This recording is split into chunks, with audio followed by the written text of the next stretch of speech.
جانے سے پہلے اپنے بھائی علی کو تو ہمارے اوپر مسلط کر کے جا رہے ہو، احاذ الحکم من کا ام من ربک، اتنا بتا یہ جو تو نے علی کی مولائیت کا اعلان کیا ہے اور من کنت مولا ہو فہذا علی مولا کا اعلان کیا ہے، یہ حکم تیری طرف سے تھا یا تیرے رب کی طرف سے تھا؟ پیغمبر نے فرمایا ھذا من امر ربی، اور آیت پڑھ کے سنا دی یا ایھا الرسول بلغ ما انزل الیک من ربک، وہ حکم پہنچا دے جو تیرے رب کی طرف سے تیرے اوپر نازل کیا گیا ہے۔ اس نے کہا اگر یہ حکم ہے تیرے رب کی طرف سے تھا، سورہ معارج کی آیتیں سأل سائل بعذاب واقع، سائل نے آ کر عذاب کے واقع ہونے کا سوال کیا، اگر یہ حکم ہے علی کی ولایت کا، علی کی امامت کا، علی کی خلافت کا، علی کی مولائیت کا، علی کی جانشینی کا تیرے رب کی طرف سے تھا تو خدا کو کہو میرے اوپر عذاب نازل کرے۔ قرآن کہتا ہے ایک پتھر گرا اس دشمن علی کے سر میں لگا، جسم کے دو ٹکڑے ہوئے، وَلَيْسَ لَهُ دَافِعٌ، اس عذاب سے اسے کوئی بچانے والا نہ تھا۔ دشمن علی اس دنیا میں بھی فنار ہوا اور آخرت میں بھی نار میں گیا۔ یا علی علیہ السلام۔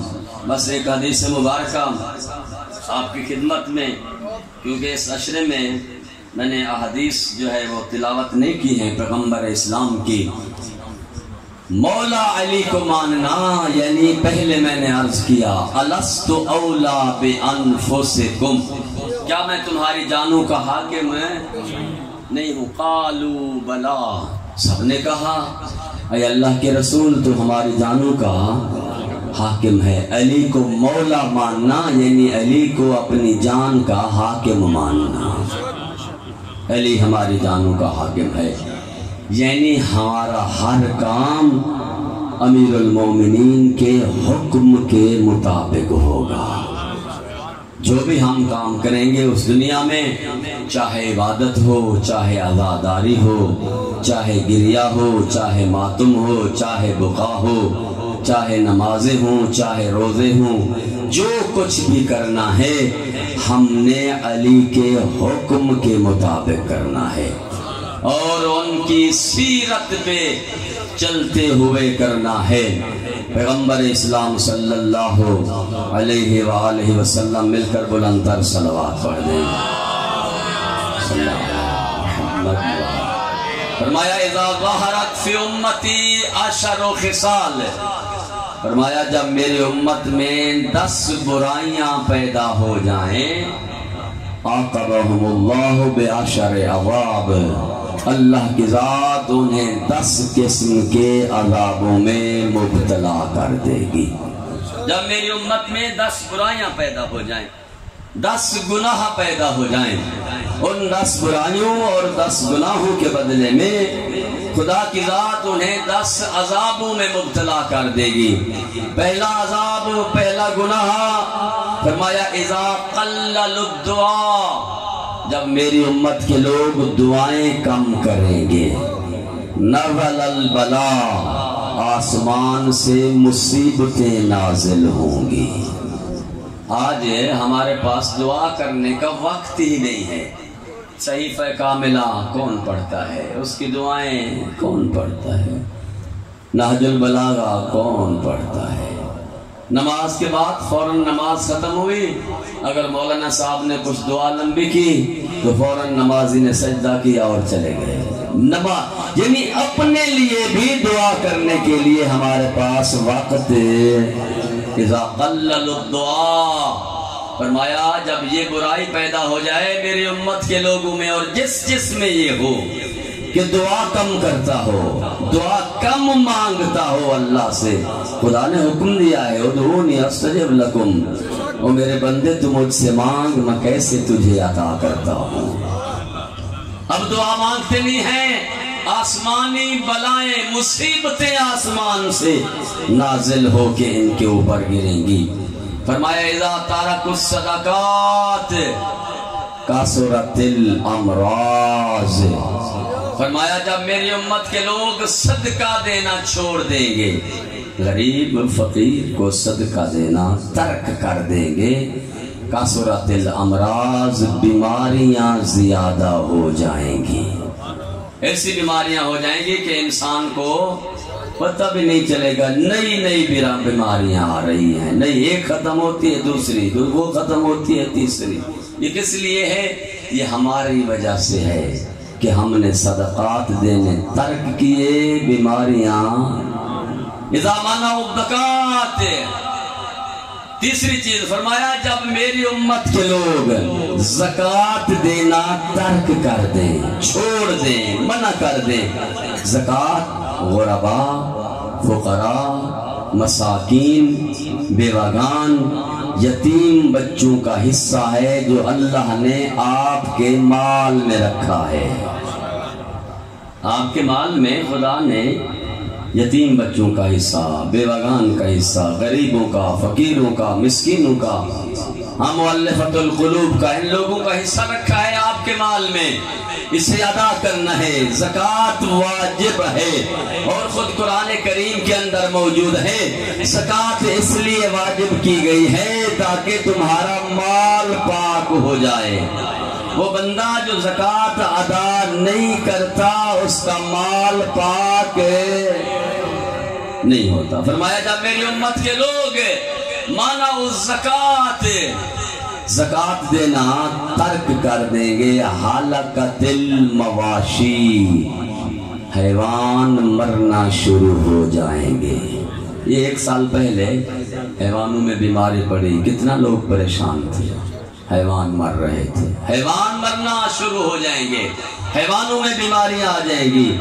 وَمُنِعَتِ الْأَرْضُ مِنْ ثِمَارِهَا وَبَرَكَاتِهَا، فرمایا جب میری امت کے لوگ زکوٰۃ نہ دیں تو زمین منع کر دی جائے گی اپنی برکتیں عطا کرنے سے۔ بلند تر صلوات پڑھ دیں، صلی اللہ علیہ محمد وآلہ محمد، پھر بھی مل کے بلند تر صلوات پڑھ دیں، صلی اللہ علیہ محمد وآلہ محمد، بآواز بلند صلوات پڑھ دیں، صلی اللہ علیہ محمد وآلہ محمد۔ نعرہ تکبیر، اللہ اکبر، نعرہ رسالت، یا رسول اللہ، نعرہ حیدری، اذا کثر الربا کثرت الزلازل، فرمایا جب میری امت میں ربا، سود جیسی بیماری پیدا ہو جائے، میری امت کے لوگ سود لینا دینا شروع کر دیں، اس وقت زلزلے زیادہ ہوں گے۔ وَإِذَا نَقَضُوا الْعَهْدَ ابْتَلَاهُمُ اللَّهُ بِالْقَتْلِ، فرمایا جب میری امت کے لوگ وعدہ توڑنا شروع کریں، وعدہ خلافی ان میں زیادہ پائی جائے، ابتلاہم اللہ بالقتل، اللہ کی ذات انہیں قتل کے عذاب میں مبتلا کر دے گی، قتل و غارت زیادہ ہو جائے گا۔ اذا کثر الزنا کثرت فیہم موت المفاجات، فرمایا جب میری امت میں زنا جیسی بیماری عام ہو جائے اس وقت اچانک موتیں زیادہ ہوں گی۔ اذا طففوا القیل اخذہم اللہ بالسنین، فرمایا جب میری امت کے لوگ تول ناپ میں کمی کرنے لگے، حدیث کا موضوع تو آپ کی یاد ہے کہ جب میری امت میں 10 برائیاں پیدا ہوں گی اللہ کی ذات انہیں 10 عذابوں میں مبتلا کر دے گی۔ اذا طففوا الکیل، فرمایا جب میری امت کے لوگ تول ناپ میں کمی کرنے لگ جائیں، اخذہم اللہ بالسنین، اللہ کی ذات ان سے ڈبل لے گی، بیماریوں کی صورت میں، مال کے ضائع ہونے کی صورت میں، عذاب کی صورت میں۔ آگے فرمایا اذا حکموا بخلاف ما انزل اللہ، فرمایا جب میری امت کے لوگ خدا کے حکم کے خلاف فیصلے کریں گے، صلت اللہ علیہم عدوہم، حکم خدا کے خلاف، فیصلہ قرآن کے خلاف، فیصلہ نبی کی حدیث کے خلاف، حکم خدا کے خلاف جب فیصلے ہوں گے، صلت اللہ علیہم عدوہم، فرمایا اللہ کی ذات ان پر دشمنوں کو مسلط کر دے گی۔ وَإِذَا لَمْ يَأْمُرُوا بِالْمَعْرُوفِ وَلَمْ يَنْهَوْا عَنِ الْمُنْكَرِ، فرمایا جب میری امت کے لوگ امر بالمعروف جیسی نیکی کو ترک کر دیں، یعنی نیکی کا حکم لا دیں، بیان نہ کریں نیکی کو، لوگوں کو برائی سے نہ روکیں، حکم ہے جب نیکی کا حکم دو، کہیں برائی ہو رہی ہو اسے روکو، فرمایا جب نیکی کا حکم نہیں دیں گے اور میری امت کے لوگ برائی سے نہیں روکیں گے، جعلت الارض بین ایدی الاشرار، فرمایا پھر زمین شریر لوگوں کے ہاتھوں میں دی جائے گی، شریر لوگ شریفوں پر مسلط ہو جائیں گے۔ یہی امر بالمعروف نہی عن المنکر کو ہے، عہدے کو پورا کرنے کے لیے امام حسین علیہ السلام نے مدینہ چھوڑا۔ حسین نے جب مدینہ چھوڑا تو اتنا فرمایا، انا اخرج من المدینہ لآمر بالمعروف وانہا عن المنکر۔ حسین ابن علی فقط ایک مقصد کے لیے مدینہ چھوڑ رہا ہے، وہ مقصد کیا ہے؟ میں نیکی کا حکم دوں، لوگوں کو برائی سے روکوں، الا ترون الی الحق لا یعمل علیہ والی الباطل لا یتناہی عنہ، فرمایا کیا نہیں دیکھتے اب حق پر عمل کرنے والا کوئی نہیں ہے، باطل سے روکنے والا کوئی نہیں ہے۔ جب ایسا زمانہ آ جائے کہ حق پر کوئی عمل نہ کر رہا ہو اور باطل سے کوئی نہ روک رہا ہو، فَلْيَرْغَبِ الْمُؤْمِنُ لِقَاءَ رَبِّهِ، مومن کو چاہیے کہ اپنے رب کے ساتھ ملاقات کرنے کو تیار ہو جائے، اور اسی رب کے ساتھ ملاقات کرنے کے لیے حسین ابن علی تیار ہوئے اور اپنے اصحاب کو تیار کیا اور آ کر پہنچے کربلا میں۔ آج 9 محرم ہے، 9 محرم کی رات ہے، 8 کا دن گزرا ہے۔ عزادارو مورخین کربلا مقاتل کی کتابیں لکھتی ہیں 7 محرم سے حسین ابن علی کے خیموں کا پانی بند ہے، 7 سے پانی بند ہے۔ نہ جانے کربلا میں کیسے مسلمان تھے جو خود پانی پیتے تھے، اپنے حیوانوں کو بھی پانی پلاتے تھے، جو پانی بچ جاتا اسے ضائع کر دیتے تھے، لیکن آل رسول کو پانی نہ دیتے تھے۔ 7 کو پانی بند ہوا ہے۔ مقتل کی کتابوں نے حسین کے 6 ماہ کی اصغر کی حالت مچھلی کے ساتھ تشبیہ دی ہے، کہتے ہیں 7 محرم کو پانی بند ہوا۔ علی اصغر کی حالت مچھلی کی طرح تھی کہ جب مچھلی کو پانی سے نکالا جائے، جب تک جسم میں طاقت رہے وہ تڑپتی رہتی ہے، جب تڑپنے کی طاقت ختم ہو کبھی دائیں کروٹ بدلتی ہے، کبھی بائیں کروٹ بدلتی ہے، جب وہ بھی طاقت ختم ہو جائے منہ کھولتی ہے پھر بند کرتی ہے، منہ کھولتی ہے پھر بند کرتی ہے۔ حسین کے اصغر کی حالت کربلا میں یہ تھی، 7 کو پانی بند ہوا، 8 کو حسین کا اصغر تڑپتا رہا۔ 9 محرم ہوئی، کبھی دائیں کروٹ بدلتے تھے کبھی بائیں کروٹ بدلتے تھے۔ جب 10 محرم ہوئی، حسین کے 6 ماہ کے اصغر کی حالت یہ تھی، پیاس کی شدت سے منہ کھولتے تو بند نہ کر سکتے تھے، اگر بند کرتے تو پھر کھول نہ سکتے تھے۔ حسین نے اپنے 6 ماہ کے اصغر کی یہ حالت دیکھی، کہا رباب میرا اصغر مجھے تیار کر کے دو، میں اپنے اصغر کو نانا کی امت کے پاس لے جاتا ہوں، شاید ان کو اس 6 ماہ کے بچے پہ رحم آ جائے، میرے اصغر کو پانی دے دیں، ایک گھونٹ پانی سے میرا اصغر بچ جائے گا۔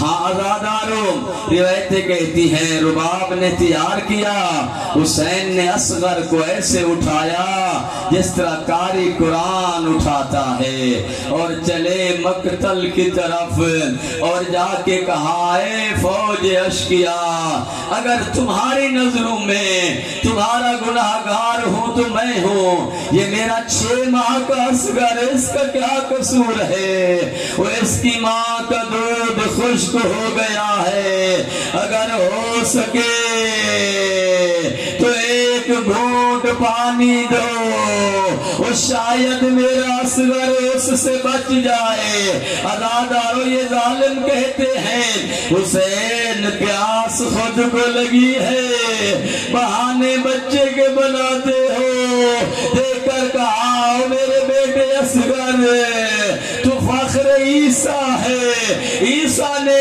گہوارے میں ماں کی عصمت کی گواہی دی تھی، اب میدان کربلا میں فوج اشقیا تیرے باپ کی عصمت میں حملہ کر رہی ہے، اصغر باپ کی عصمت کی گواہی دے۔ مورخین لکھتے ہیں خشک لب کھلے، اصغر نے زبان پھیری، آواز آئی العطش العطش العطش، یہ حالت دیکھی فوج اشقیا نے، سب جمع ہو گئے اور آ کر کہتے ہیں اے پسر سعد، تو نے کہا تھا یہ باغی ہیں جن کے چھوٹے بچے فصیح عربی بولے، وہ تو باغی نہیں ہوا کرتے۔ فوج میں ایک انقلاب سا برپا ہوا، ایک پریشانی سی برپا ہوئی، اس وقت قریب آیا پسر سعد، کہتا ہے حرمل اقتا کلام الحسین، او حرملا حسین کے اصغر کو تیر مار۔ عزادارو، اس ظالم نے وہ تیر اٹھایا جس کی 3 نوکیں تھی، جو تیر جنگ میں حیوانوں کو مارا جاتا تھا، اس نے نشانہ بنایا، تیر زمین پہ گرا، دوبارہ نشانہ لیا، تیر پھر زمین پہ گرا، پسر سعد قریب آیا، آ کر کہتا ہے اے حرملہ تو بڑا نشانہ انداز ہے، بڑا تیر انداز ہے، 6 ماہ کے بچے سے گھبرا گیا ہے، تجھ سے تیر کیوں نہیں چلتا؟ کہتا ہے میرے قریب ٹھہر، اور جب میں تیر چلانے کا ارادہ کرتا ہوں، خیمے کا پردہ اٹھتا ہے، شاید اس کی ماں ہوگی جس نے سر پہ قرآن رکھا ہوا ہے، رو کے کہتی ہے ظالم اپنا تیر بھی دیکھ، میرا 6 ماہ کا صغیر بھی دیکھ۔ عزادار تیر چلا، من الوزن لہلوزن، اصغر کے گلے پہ لگا، قالوا ان للہ و انا الیہ راجعون۔ عزاداروں، حسین نے اصغر کو لیا، اب روایتیں کہتی ہیں میرے مظلوم مولا جانتے تھے کربلا کا واحد شہید ہے اصغر، جسے حسین نے شہادت کے بعد، جس کی شہادت کے بعد حسین نے جسے قبر کھود کے دفن کیا ہے، حسین نے لیا، ذوالفقار سے قبر کھودی، اصغر کو قبر میں لٹھایا۔ عزادارو، اب روایت کہتی ہے حسین اپنے ہاتھوں سے کربلا کی ریت اٹھا اٹھا کے قدموں سے اصغر پہ ڈالی، ڈالتے ڈالتے سینے تک پہنچے، جب چہرے پہ ریت ڈالنے کی باری آئی، حسین نے گریا شروع کیا، وہ میرے مولا رو کے کہتے اصغر بیٹا، وہ کربلا کی ریت گرم ہے، وہ اصغر تیرا چہرہ نرم ہے، بتا ضعیف باپ وہ تیرے چہرے نرم پہ کیسے ریت ڈالے، دفن کر دیا حسین نے اصغر کو۔ آزادارو مقتل کی کتابیں لکھتی ہیں حسین نے کیوں دفن کیا شہدائے کربلا میں سے اصغر کو۔